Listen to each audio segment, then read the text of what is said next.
I'm Logan Crawford, and right now on GBN, we're celebrating the true spirit of Christmas with a wonderful book. It is called A Puppy Named Jesus, Finding the Heart of Christmas. It is written by a wonderful author. Her name is Betsy Wallace. And in this touching and faith-filled story, she follows a little boy named Timothy and his father Jack as they navigate grief, love, and renewal in a small mountain town. When faith meets innocence, miracles unfold, and one little boy's unshakable belief in God reminds everyone what Christmas is truly about. We're delighted to have this very talented author join us here today. We thank the team at Atticus Publishing for helping us put her on TV today. We ask viewers like you to support authors like her by subscribing to our channel and by purchasing her amazing book. The links are below this interview. Betsy, thank you so much for joining me here today. Thank you for having me. Thank Such you. a pleasure to have you on the show. This is a beautiful story. Tell us a little bit about the inspiration behind it. It's kind of comical in a way, and in a way it's not. I heard a testimony a few years ago of a man who named his animal Jesus. And I thought to myself, doesn't that sound sacrilegious? Yeah. Why would anybody name their puppy or their animal Jesus? Yeah. And immediately I thought, what if that was a child? What if a child had named their puppy Jesus? And what if that child lost that puppy and went looking for that puppy, but you didn't know when he asked you where Jesus was, that he was talking about his puppy. And then you didn't know that he had named his puppy because of a horrible tragedy, that he lost his mother and to cancer. And so he was navigating through his own, Timothy is navigating through his own pain. But I thought that, and I thought also that if a child walked up to me and asked me where Jesus was, what would I say to them? And then I also thought, well, what if my own heart wasn't right with God? How could I help a child navigate or understand the love of God when I'm hurt by God in my mind, or I'm angry, or I have reasons in my own thought life why I shouldn't turn to the Lord. And this is what this book is about. And as you go into the book, you find out that Jack is in this area that you were in, the Blue Ridge, beautiful fall season, and he's thinking, and you find that Jack had just lost his father to a stroke, wanted to move into the area. He moves into the area, and while he's in this deep thought, this little boy says, Dad, trying to get his attention. And you know how parents are, they get within their own thought life. And he said, Dad, I want to ask you a question. And this is where you learn in the book that he loses his mother, and he said, is Mom an angel, or is she with the angels? And of course, Jack's just, like trying to help his son navigate through this. And he said, well, and he begins to explain this. He knows that that your mother is in heaven and that she's saved, and explains actually the salvation message right at the beginning of the book. And Timothy says, well, I know he's in heaven. She's in heaven. And Jack explains to him that she's healed according to God's promises, and she has joy. And one day we'll see her again. And he said, well, that's what I believe. But I also believe that she is with the angels, and the angels are taking care of her, and they are her friends. So you're looking at a child's mind. And it's just began to unfold for me. And I had this story in my mind for 2 years. And finally, I just said, I've got to, when I'm working on a piece, I have to figure out who I'm going to put in there and place people in that time frame and in that book. So what is so interesting is that the people of Hayworth, this little mountain town, and if you've been in the Blue Ridge and all the way down, you know that they have these wonderful little towns always centered where you can go in a town where you can get dinner and whatever. So this whole town is beautiful. And Jack gets Timothy a puppy to comfort him. So what does he want to name him? It's Jesus. And why? Because his mother taught him that Jesus would love him no matter what, trying to prepare Timothy for her passing. And then Jack's like, he did just like me. Is that he was thinking, isn't that kind of wrong to take the Lord's name and name an animal? But then he said, don't you want to name him Prince or something? And he said, no, Dad, Jesus, because Mom always taught me that Jesus loved me no matter what. And I want my puppy, again, you're looking at the child's mind, to know that the Lord loves him. And how can you say no to something like that? And he understood. And so he said, well, how can you refute that? And it's his mother. This is because of his mother and her teachings that God loves him. So what the people are praying for revival in this town, and they doubt it, and and I try to make it this way because I've seen God do this so many times, that when he's talking to people in the hardware store, they're saying things like, it's going to take a miracle to see this town move back to the Lord in their heart.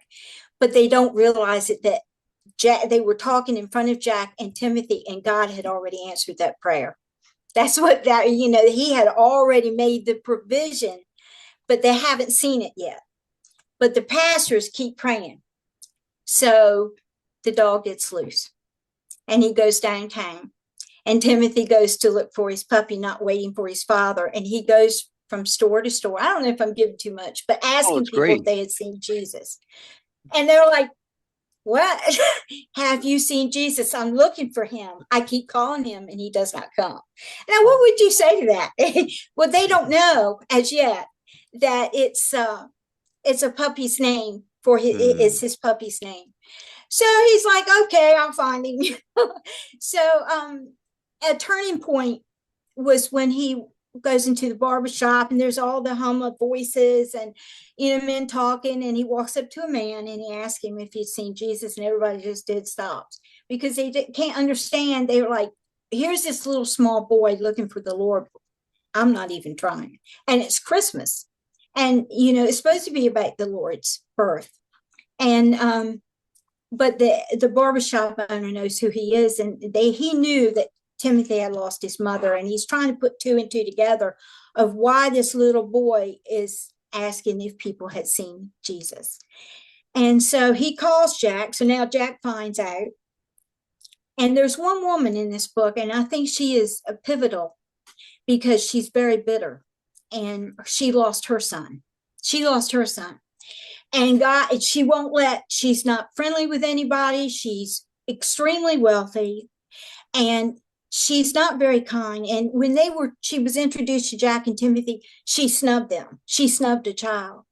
And so as he's walking down this street, Timothy, and he's asking people, he sees her and he yanks on her coat and said, lady, I'm looking for Jesus. Have you seen him? I can't find him.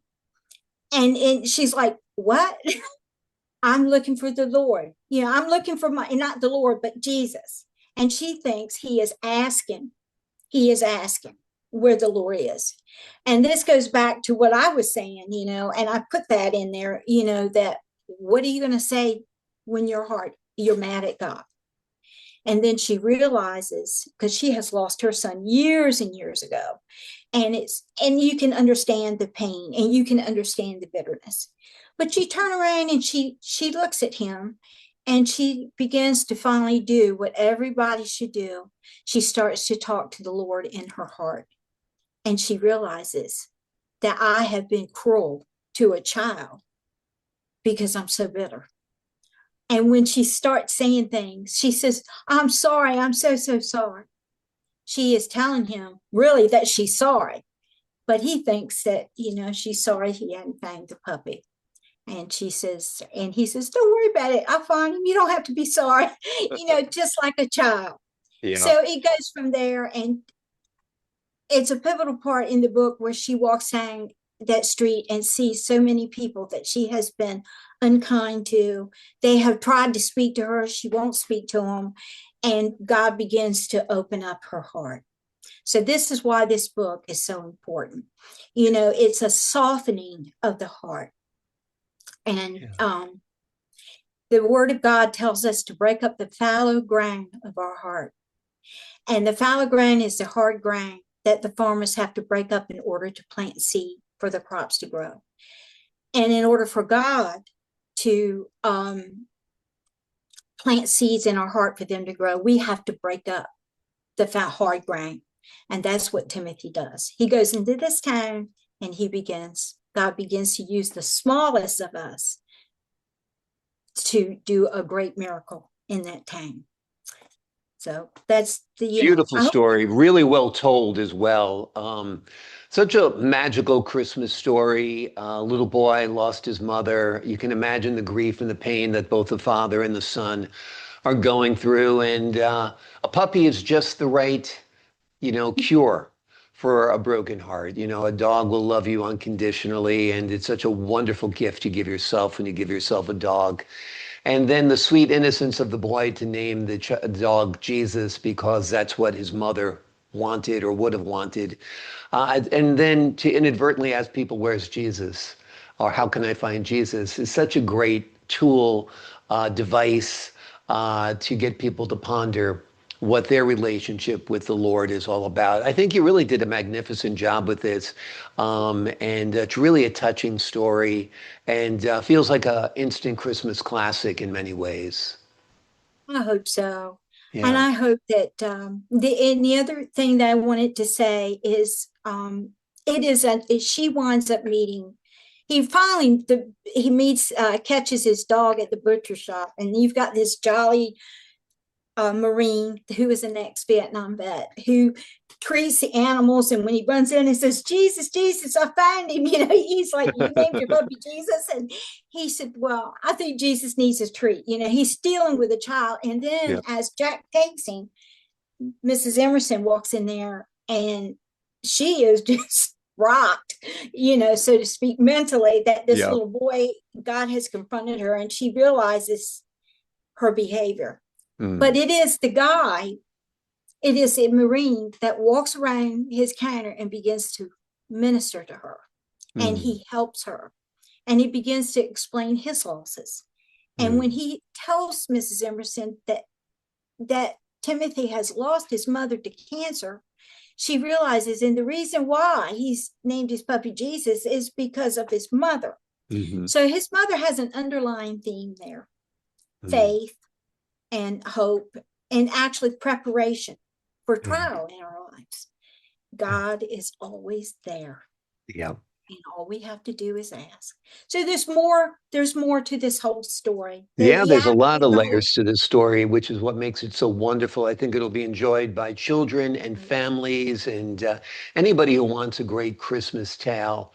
From the surroundings, the locales, to the characters, to the themes, to the great message of Christmas. I think you've done a great, great job on this. And you've dedicated this book to veterans, correct? Yes. And I'll just quick say this little story. I was up in Maryland, and we don't have malls here. We have to go an hour or so away. And the Lord spoke to me to go into a certain store, and I was going there to get some shoes, and I prayed, and I said, Jesus, I said, I know there's somebody here you want me to talk to. And I said, and I decided to go get candy, sugar-free, for my husband. And there was a man, and this is so important there, that was a vet. And he's, as I approached the counter, he said, I'm a veteran. And I saw the word Vietnam. I said, my brother was a Vietnam vet as well. And he, after all these years, is so touching, cried his eyes out.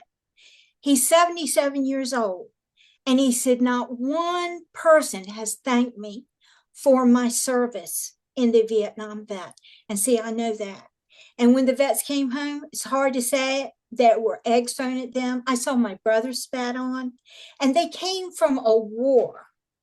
I mean, having to kill people to just get home. It's something that they were trying to protect the South Vietnam people, and the South Vietnam people are free people today. Right, right. And they are, and I could go into some of the horrific things that I've been told, that, and I won't do that, but it was bad.